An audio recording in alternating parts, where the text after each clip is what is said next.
Episode number 390. After breakfast, the abbess came to pay her a visit. There is very little amusement in the cloister, and the good superior was eager to make the acquaintance of a new boarder. Milady wished to please the abbess. This was a very easy matter for a woman so really superior as she was.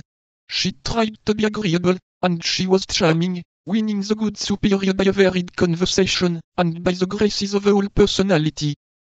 The abbess, who was the daughter of a noble house, took particular delight in stories of the court, which so seldom travelled to the extremities of the kingdom, and which, above all, have so much difficulty in penetrating the walls of convents, at whose threshold the noise of the world dies away.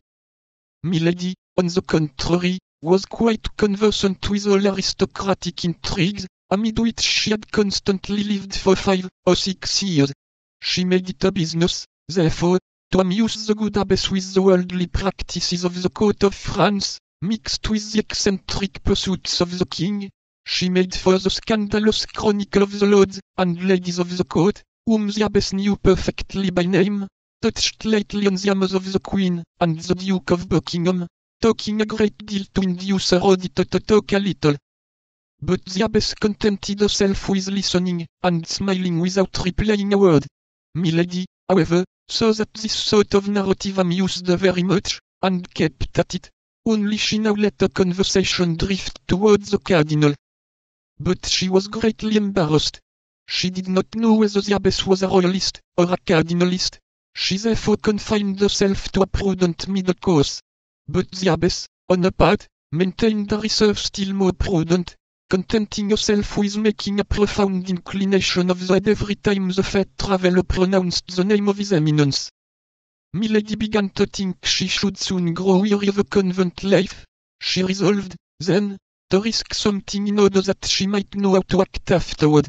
Desirous of seeing how far the discretion of the good abbess would go, she began to tell a story, obscure at first, but very circumstantial afterward, about the cardinal, relating the amours of the minister with Aimée d'Aiguillon, Marion de Lorme, and several other gay women.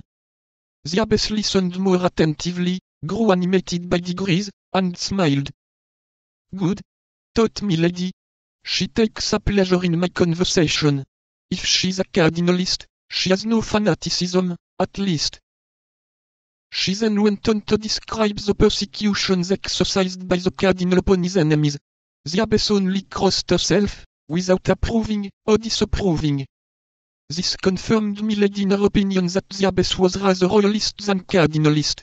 Milady therefore continued, colouring her narrations more and more. I am very ignorant of these matters, said the abbess, at length. But however distant from the court we may be, however remote from the interests of the world we may be placed, we have very sad examples of what you have related. And one of our boarders has suffered much from the vengeance and persecution of the cardinal.